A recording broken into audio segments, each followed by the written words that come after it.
यहाँ आपको ये बात भी समझनी होगी कि शोर एक साइलेंट किलर नहीं है, क्योंकि ये जोर शोर से लोगों को मारता है। 2005 में सुप्रीम कोर्ट ने ध्वनि प्रदूषण से जुड़े एक केस की सुनवाई करते हुए कहा था कि जीने के अधिकार में यह भी शामिल है कि आप किसी शोर को सुनना चाहते हैं या नहीं, और नहीं कहना आपका अधिकार है। लेकिन फिर भी हमारे देश के हर इलाके में लोग अपने पड़ोस में बजने वाले लाउडस्पीकर, वाहनों के प्रेशर हॉर्न्स, शादियों के कान फोड़ू संगीत और राजनीतिक और धार्मिक आयोजनों से आने वाली ऊंची आवाजों को सुनने पर मजबूर होते हैं। ये आवाजें नियमों को तोड़कर आम लोगों के सुख और शांति में अतिक्रमण करने लगती हैं। अब सवाल यह है कि खुशियां मनाने के लिए, प्रचार के लिए या भक्ति और इबादत के लिए ध्वनि प्रदूषण फैलाने की क्या जरूरत है? हमारा मानना है कि किसी भी भगवान या खुदा या अल्लाह की असली पूजा और इबादत मन में उठने वाले विचारों से होती है। इसके लिए दूसरों को तकलीफ देने की जरूरत नहीं, इसके लिए लाउडस्पीकर का इस्तेमाल करने की बिल्कुल जरूरत नहीं है। फिर भी हमारे देश में नॉइज पॉल्यूशन के खतरों पर कोई बात नहीं करता, क्योंकि इससे लोगों की धार्मिक आजादी प्रभावित होती है। हमें लगता है कि ये गलत सोच है और अब वक्त आ गया है जब हमें इस सोच को बिना शोर मचाए बदलना होगा।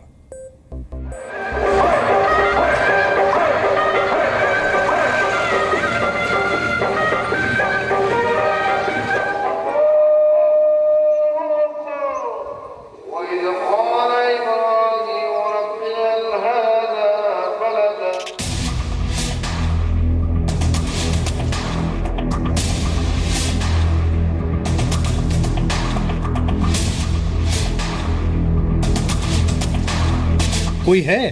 कोई सुन रहा है?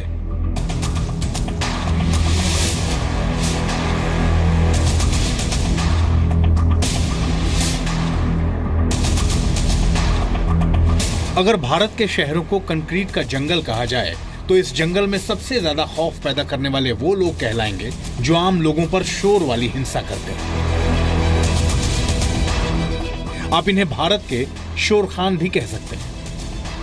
वहाँ का इतना शोर है कि अंदर क्या बातचीत हो रही है, टेलीविजन की आवाज़ भी नहीं आती है। कई बार फ़ोन भी रिंग करता है बट पता नहीं चलता है। काफ़ी टाइम तो ऐसा होता है कि हमारा मतलब कि माइंड भी फ्लक्चुएट करने लगता है इतने शोर से। जैसे मैं नहीं अब टॉलरेट कर पाता इतनी तेज़ वॉल्यूम, कार्स में इतनी तेज़ जाते हैं वो नहीं कर पाता। अब मैं पहले बहुत तेज़ सुनता था, अब मेरे को बहुत कान पे इफेक्ट पड़ता है अगर मैं तेज़ कार में वॉल्यूम चला लेता। शांति पसंद भारत का सीना चीरने वाला ये शोर महानगरों में रहने वाले लोगों के लिए अभिशाप बनता जा रहा है।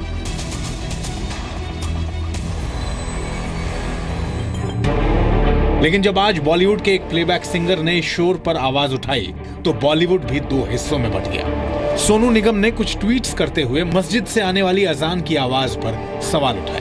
पहले ट्वीट में कहा, ईश्वर सभी पर कृपा करे। मैं मुस्लिम नहीं हूँ और मैं आज अजान से जाकर भारत तक धार्मिक रीतियों को जबरदस्ती ढोना पड़ेगा। सोनू का दूसरा ट्वीट था, जिस समय मोहम्मद साहब ने इस्लाम बनाया तब बिजली नहीं थी, फिर एडिसन के आविष्कार के बाद हमें इस शोरगुल की क्या जरूरत है। इसके बाद सोनू निगम ने एक और ट्वीट किया, मुझे ऐसे मंदिर या गुरुद्वारा पर भी विश्वास नहीं जो उनका धर्म नहीं मानने वालों को तेज आवाज से उठाते हैं, तो फिर ऐसा क्यों। और आखिर में उन्होंने कहा, गुंडागर्दी है बस। सवाल यह है कि अगर इस देश में सबको अभिव्यक्ति की आजादी है तो फिर किसी आवाज, विचार या बात को सुनने या ना सुनने की आजादी क्यों नहीं है? एक दो बार न्यायालयों ने भी कहा है कि 10 बजे, 10:30 बजे रात से लेकर के 6 बजे सुबह ये क्या कहते हैं लाउड स्पीकर्स का प्रयोग बिल्कुल बंद हो जाना चाहिए। तो उसको लागू करें, सरकारें क्यों नहीं लागू करती। लेकिन जिस किस्म के उसने अल्फाजों का इस्तेमाल किया है, गुंडागिरी, चोंचले, ये अल्फाज जो हैं ये किसी नमाज के लिए बोलना या अजान के लिए बोलना जो है, ऐसे अल्फाज इस्तेमाल करने के बजाय भी आप अपनी बात कह सकते थे। It's a very clear directive by the Supreme Court in terms of sound pollution, and I think every religion, whether it is Christianity, mandir playing bhajans, whether it is masjid, a synagogue, whatever it is, it exists for even common people in terms of playing loudspeakers or सन 2000 में केंद्र सरकार ने ध्वनि प्रदूषण को लेकर कुछ नियम बनाए थे।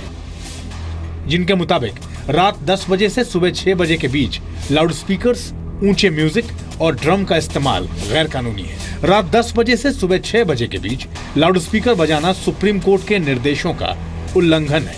रात 10 बजे से सुबह 6 बजे के बीच खुली जगहों पर लाउडस्पीकर या म्यूजिक बजाना एक दंडनीय अपराध है। साइलेंस जोन्स जैसे अस्पताल, नर्सिंग होम, शैक्षणिक संस्थान और अदालतों के 100 मीटर के दायरे में किसी भी वजह से शोर 50 डेसिबल से ज्यादा का नहीं होना चाहिए। इन नियमों का पालन कराने की जिम्मेदारी राज्य सरकारों की है, लेकिन ऐसा लगता नहीं कि ये नियम किसी ने कान खोलकर सुने हैं। सेक्युलर इंडिया है, अभी तक तो सुना नहीं कि इनको तकलीफ होता था। देर रात आते हैं, देर सवेरे उठने में परेशानी होता है। मैं भी एक मंदिर के साथ रहता हूँ और मंदिर में भजन होते हैं 4 बजे के 4:30 बजे।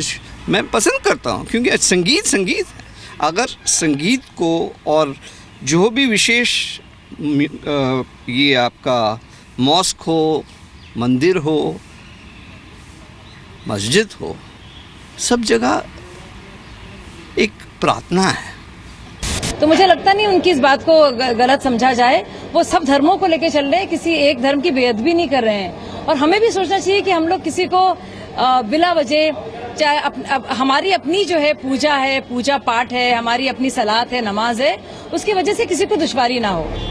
फिलहाल सेंट्रल पॉल्यूशन कंट्रोल बोर्ड देश के 9 शहरों में 35 स्थानों पर माइक्रोफोन्स और जरूरी उपकरणों की मदद से ध्वनि प्रदूषण का डेटा इकट्ठा कर रहा है। सीपीसीबी के नए आंकड़े चीख कर बता रहे हैं कि भारत क्रोधित और दुखी लोगों के देश के साथ साथ चीखने, चिल्लाने और शोर मचाने वाले लोगों का देश भी बनता जा रहा है। ये जो रेगुलेशंस बने हैं वो ज्यादातर कोई इवेंट या कोई फेस्टिवल को लेके, जैसे आपने लाउड स्पीकर चलाया या आप पटाखे जला रहे हैं, तो उससे जो शोर होता है, आप कुछ हद तक हम रेगुलेशंस लाए हैं कि जो पटाखे हैं उनके डेसिबल्स को कम करें, कब जलाएं कब ना जलाएं, उनके ऊपर कुछ रोक लगाएं।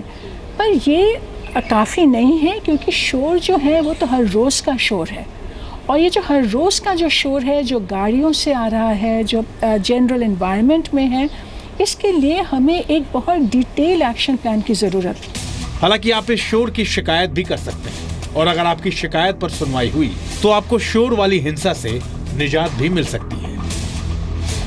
देश की राजधानी दिल्ली में आप उद्योगों से होने वाले ध्वनि प्रदूषण की शिकायत दिल्ली पॉल्यूशन कंट्रोल कमेटी से कर सकते हैं, जबकि त्योहारों और निजी कार्यक्रमों में होने वाले नॉइज पॉल्यूशन की शिकायत दिल्ली पुलिस के 100 नंबर पर की जा सकती है। कर्नाटक में रहने वाले लोग ध्वनि प्रदूषण की शिकायत Karnataka state pollution control board से कर सकते हैं, जिसका नंबर आप टीवी स्क्रीन पर देख पा रहे होंगे। महाराष्ट्र में आप पुलिस को 100 नंबर पर कॉल कर लाउडस्पीकर और तेज म्यूजिक बजाने वालों की शिकायत कर सकते हैं। महाराष्ट्र में सीनियर इंस्पेक्टर रैंक के अधिकारी को ध्वनि प्रदूषण फैलाने वालों के खिलाफ कार्रवाई का अधिकार दिया गया है।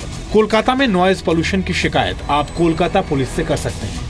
अगर आप इसके अलावा देश के किसी भी हिस्से में रहते हैं और नियमों का उल्लंघन करने वाले की शिकायत करना चाहते हैं, तो आप 100 नंबर पर पुलिस को कॉल कर सकते हैं। साथ ही आप सेंट्रल पॉल्यूशन कंट्रोल बोर्ड को इसकी शिकायत कर सकते हैं। लेकिन सवाल यह है कि अगर किसी व्यक्ति के लिए किसी दूसरे की आस्था ही अशांति की वजह बन जाए, तो क्या कोई उसकी शिकायत सुनेगा, या फिर यह जायज सी शिकायत सहनशीलता और असहनशीलता के शोर में दब जाएगी? ब्यूरो रिपोर्ट, जी मीडिया।